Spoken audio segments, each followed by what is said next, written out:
Un coup de filet mondial.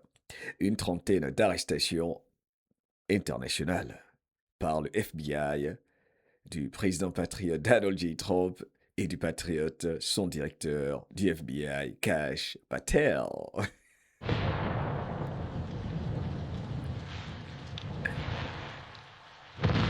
Quelle époque pour être vivant.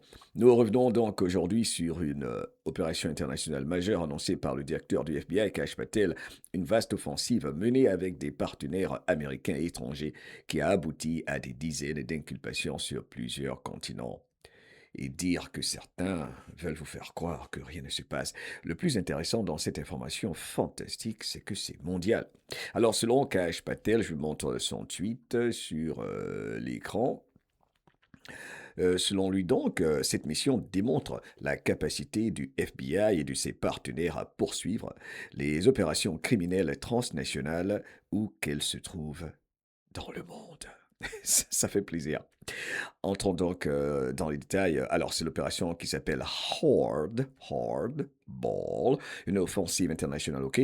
Ça veut dire une balle dure. Je vais revenir sur ça tout à l'heure. Le FBI, donc, qui annonce des résultats de cette opération et qui est cette vaste enquête internationale qui a été menée avec plusieurs agences américaines et des partenaires étrangers. Alors, le bilan est impressionnant, hein? 24 personnes arrêtées, 37 personnes inculpées. N'oubliez pas qu'hier, sur cette même chaîne, nous étions ensemble sur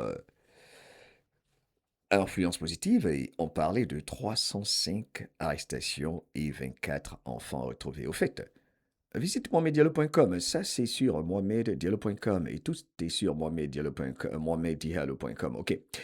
Euh, je suis tellement excité par cette nouvelle parce que surtout on retrouve les enfants et tout ça, ça fait plaisir. Ça fait plaisir. Hein. Tu veux vibrer haut, abonne-toi, partage, c'est ce que nous faisons ici sur toutes nos chaînes, sur Influence Positive, Radio La Voix de l'Afrique, MDL Mystère, MDL Voyage, MDL Santé, etc. Tout ça sur mohameddiallo.com. J'ai maintenant retrouvé l'habilité, disons la capacité de faire des lives sur Radio La Voix de l'Afrique. J'ai essayé tout à l'heure, donc on va faire un live sur Radio La Voix de l'Afrique très bientôt ce soir ou demain. OK? Et le roi de Cévennes se guide cette lanterne pour les patriotes américains et partout de par le monde qui nous éclaire durant ce passage de l'obscurité vers la lumière, durant ce grand nettoyage. Et si tu es nouveau sur cette chaîne, au fait, moi c'est Mohamed Diallo et la grande famille MDL, ce que nous faisons c'est parler de ce qui concerne surtout nos enfants au plus haut, mais le grand rassemblement des humains pendant que nous vivons une sorte d'accouchement, une sorte d'expérience de mort imminente, avec des douleurs ici et là, mais c'est ainsi que ça se passe, n'est-ce pas? Euh, euh, on avance, on avance, on avance et il ne faut pas se décourager. On parle d'infos assez sérieuses, mais sans baisser vos vibrations. Abonne-toi, partage si tu veux faire partie des humains qui construisent ce nouveau monde pour la paix, le bonheur, l'abondance, la prospérité, pour tous qui vivent et respirent, car tu mérites le meilleur. Revenons donc à cette information majeure du directeur du FBI, Kash Patel, donc plus de 30 inculpés sur plusieurs continents, c'est le truc important, 24 personnes arrêtées, 37 inculpés, et une opération donc a été menée simultanément aux États-Unis, Canada, en Europe, en Inde et au Mexique. Alors, selon lui, Kash Patel, les personnes visées appartiennent à trois organisations de crime organisé transnationales basées en Inde. Les chefs d'accusation sont particulièrement graves. Racket criminelle, extorsion, trafic de stupéfiants, assassinat ciblé. Je vous mets le tweet de Kash Patel sur l'écran. Voici le tweet que vous pourrez trouver sur son compte. Là, c'est le compte officiel du directeur patriote Kash Patel que les Anon, les soldats numériques connaissent bien et apprécient car il fait son travail. Alors, donc, trafic de stupéfiants, je disais assassinat ciblé, vous voyez, c'est important, et implication dans le meurtre en 2023 au Canada d'une importante personnalité politique et religieuse indienne, par exemple. Alors, que signifie le racketeering? Quelques détails importants. To racket, ok? Le terme américain racketeering fait référence donc à une infraction extrêmement sérieuse relevant notamment de la loi RICO, qui est tout ce qui est transnational. Alors, il s'agit d'activités criminelles organisées et répétées au sein d'une structure criminelle. Cela peut inclure l'extorsion, le trafic de drogue, le blanchiment d'argent, ce qu'adorent pratiquer les voyous de l'état profond, la fraude, ou encore des meurtres commandités. Ces infractions donc exposent leurs auteurs à des peines particulièrement lourdes devant la justice américaine. Une coopération internationale, c'est ce qu'il faut noter ici, car Kash Patel a également salué le travail de ce qu'on appelle the Homeland Security Task Force, ainsi que celui des partenaires internationaux. Parmi eux donc figure notamment la Gendarmerie royale du Canada, plusieurs services européens, les autorités mexicaines ainsi que les forces de l'ordre indiennes. Opération mondiale, I told you, je vous ai dit, on en parle depuis toujours. De toute façon, plus besoin de confirmer ça, ok? Selon Cash, donc, cette opération historique a permis d'inculper ces personnes reparties sur plusieurs continents pour rappeler à tout le monde que où que vous soyez, on vous retrouvera, ok? Donc, le FBI affirme vouloir identifier, poursuivre et démanteler les organisations criminelles qui menacent les citoyens américains de la planète, peu importe l'endroit où ces criminels opèrent dans le monde. Alors pourquoi le nom play hard? Pourquoi le nom Hardball de l'opération? Le nom de cette opération donc n'a pas été choisi au hasard. Aux États-Unis, l'expression hardball désigne une méthode ferme, agressive et sans compromis. Pas de deal. N'oublions pas que la source d'intelligence militaire, la 17e lettre de l'alphabet, avait dit pas de deal, pas de deal. Alors dans un contexte policier, cela signifie une stratégie offensive visant à exercer une pression maximale contre les réseaux criminels, ou que cela soit sur terre. Autrement dit, c'est une approche musclée, une offensive. Il passe à l'attaque. C'est l'offensive du FBI de Donald Trump. Ok, c'est la meilleure défense, l'attaque. Ok, tout cela est destiné à démanteler donc ces organisations de manière coordonnée et rapide. Alors, d'autres opérations marquantes, c'est une annonce qui s'inscrit dans une série d'opérations récemment mises en avant par le FBI contre différentes formes de criminalité. Au cours des derniers mois, il faut rappeler, peuple de la planète, euh, euh, au cours des derniers mois, donc, plusieurs enquêtes coordonnées ont conduit à des arrestations liées, notamment des centaines d'arrestations. On en parle. Allez sur mohamedelo.com, tout est là, tout est sur Radio La Voix de l'Afrique. Alors, notamment donc au trafic international de stupéfiants, aux organisations criminelles transnationales, au blanchiment d'argent, à l'exploitation d'enfants, aux réseaux de fraude, ainsi qu'à des organisations impliquées dans des actes de violence organisée.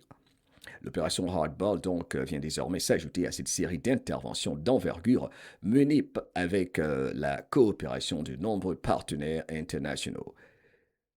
L'opération Hardball marque clairement une nouvelle étape dans la coopération internationale entre le FBI et plusieurs services de policiers étrangers.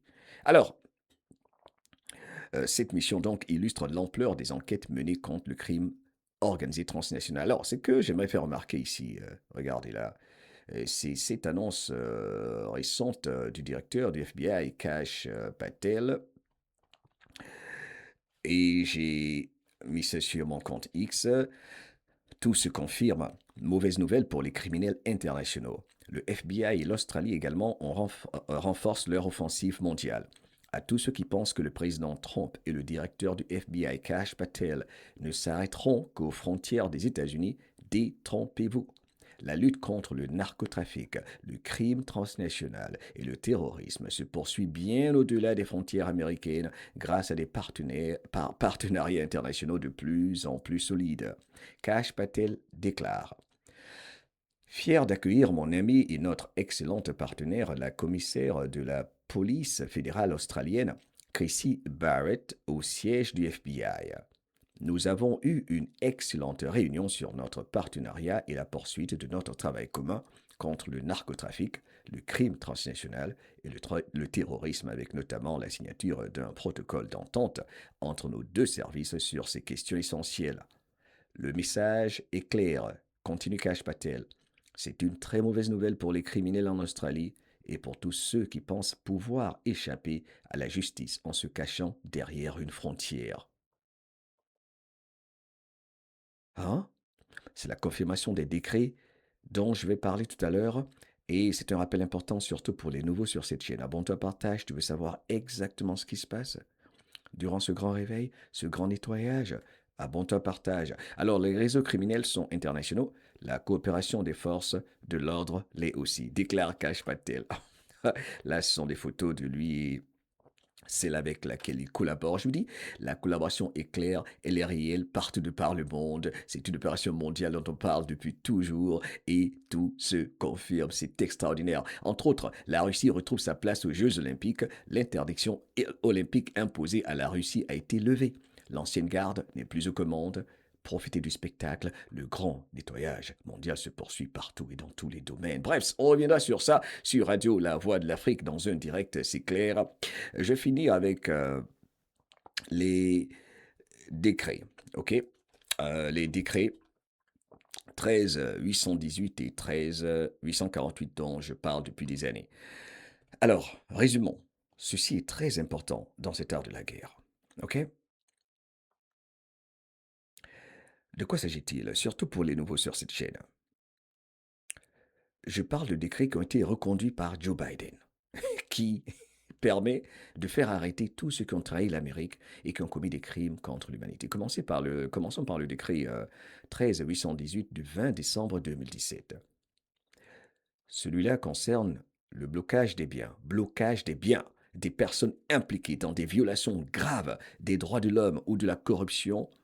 Un décret donc qui déclare une urgence nationale face à la gravité des violations des droits de l'homme et de la corruption à travers le monde, qui menace la stabilité des systèmes politiques et économiques internationaux. Énorme. Alors les points principaux de ce décret, il permet de geler les avoirs aux États-Unis et d'interdire l'entrée sur le territoire américain des personnes étrangères ou non responsables ou complices de violations graves des droits de l'homme ou de corruption. Ce décret s'appuie sur le Global Magnitsky Human Rights Accountability Act et élargit ses dispositions. Le droit de responsabilité de faire payer ceux qui commettent des crimes, on peut simplifier vis-à-vis des droits humanitaires, des droits des humains. Alors ce décret a servi de cadre pour imposer, alors le plus important, ce décret a servi de cadre pour imposer des sanctions ciblées, dites Global Magnitsky ou Magnitsky, contre des individus et entités dans de nombreux pays au-delà des frontières donc américaines. Alors c'est le décret qui a été renouvelé annuellement depuis sa signature, particulièrement entre 2021 et 2024 par Joe Biden. Allez-y comprendre quelque chose. C'est un décret encore qui vise à imposer des conséquences concrètes aux auteurs de ces actes et à protéger le système financier américain et mondial. C'est mondial, c'est extraordinaire. Venons-en au décret 13848. Celui-là également reconduit par Joe Biden le Brave, le président réveilleur. C'est un décret qui a été signé le 12 septembre 2018. Il concerne l'imposition de sanctions en cas d'ingérence étrangère dans une élection américaine. Un décret qui déclare l'urgence nationale également face à la menace que représente l'ingérence étrangère dans les élections américaines, accès non autorisé aux infrastructures électorales, diffusion de propagande et de désinformation. Ceci est un acte de guerre, n'est-ce pas? Participer à un complot contre les États-Unis pour influencer les élections présidentielles, c'est un acte de guerre. Et ce que vous devez observer dans ces deux décrets, qui est le plus important, dont nous parle toujours et nous rappelle toujours le patriote Juan Oseven, la lanterne, le guide, Juan Oseven, Juanito, I love you, Juan Oseven qui dit, vous savez quoi, faut pas oublier que ces décrets non seulement été reconduits par Joe Biden, mais le plus important, c'est le fait que les États-Unis sont sous d'État. Ils permettent à Donald Trump de maintenir la nation sous état d'urgence nationale durant cette phase de nettoyage, d'arrestation et surtout pour aller au-delà des frontières américaines, car c'est un acte de guerre. C'est l'art de la guerre, de par l'infiltration, pas l'invasion, comme les guerres de par le passé, surtout. Et c'est de cela que nous allons parler dans le prochain Roi nous Seven, que nous allons faire ensemble. Donc ce décret déclare une urgence nationale face à la menace que représente l'ingérence étrangère dans les élections américaines, ce que Roi Seven a dit constitue un acte de guerre, car c'est ainsi qu'on contrôle une nation. quand on influence les élections, quand on manipule l'élection, quand une nation étrangère manipule une élection. Alors, les points principaux de ce décret, le directeur du renseignement national, dans le temps c'était Tulsi Gabbard, a donné l'autorisation d'évaluer toute ingérence étrangère dans l'élection. Le Trésor, en consultation avec le département d'État, la justice et la sécurité intérieure, impose également des sanctions pour le gel d'avoirs, interdiction de coopération, collaboration de tous les départements pour geler les avoirs des grands bandits. Wow! Des sanctions donc imposées aux personnes, aux gouvernements étrangers impliqués. C'est la partie la plus importante dans ce décret. C'est extraordinaire. Alors, définition large de l'ingérence. Action cachée, frauduleuse ou illégale destinée à influencer, altérer ou saper la confiance dans le processus électoral. Waouh! Ce décret prévoit également des rapports sur les tentatives d'atteinte aux infrastructures électorales. Un décret qui renforce les outils de riposte contre les ingérences étrangères, Russie, Chine, Iran, etc. Et cela a été utilisé comme base pour des sanctions en cas de cyberattaque ou de désinformation électorale. Waouh! Je vais finir par rappeler dans ce Positive News cette information qui fait plaisir avec le président Vladimir Poutine qui a félicité Donald J. Trump à l'occasion du 250e anniversaire de l'indépendance des États-Unis. Poutine qui a déclaré que la Russie et les États-Unis, en tant que deux plus grandes puissances nucléaires du monde, partagent une responsabilité particulière dans le maintien de la sécurité et de la stabilité mondiale. Extraordinaire, n'oublions pas que cette photo-là avait été publié par Kirill Dmitriev, l'envoyé spécial du président Vladimir Poutine pour les investissements, l'économie, etc., où on voit l'Inde, la Russie, l'USA, la Chine qui coopèrent, collaborent face à ce groupe sur votre écran qui est en train d'être nettoyé, que Donald Trump est en train d'exposer à ce dernier sommet de l'OTAN. Terminons avec un super message de l'ambassade de Russie aux États-Unis. Bon 250e anniversaire, chère Amérique.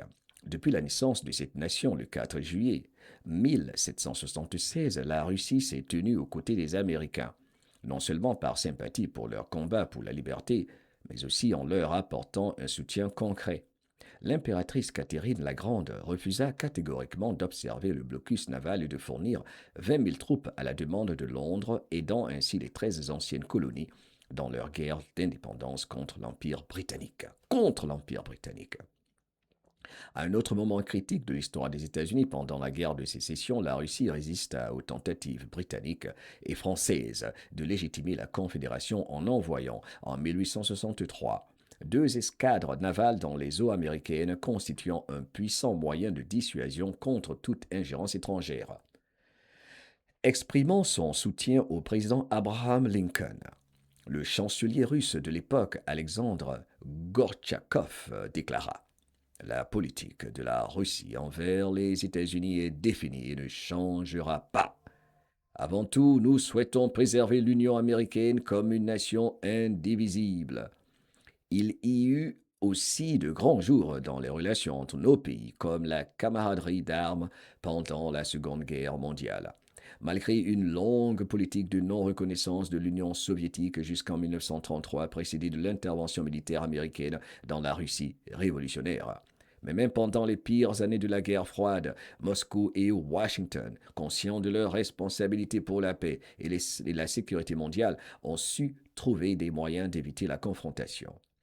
Aujourd'hui, en l'absence de division idéologique fondamentale, alors que nos deux pays, dirigés par des leaders qui entretiennent une excellente chimie personnelle, défendent les valeurs traditionnelles de la famille et de la religion, de la souveraineté et de l'État-nation, par opposition à l'ordre fondé sur des règles libérales globalistes qui dominent l'Europe moderne,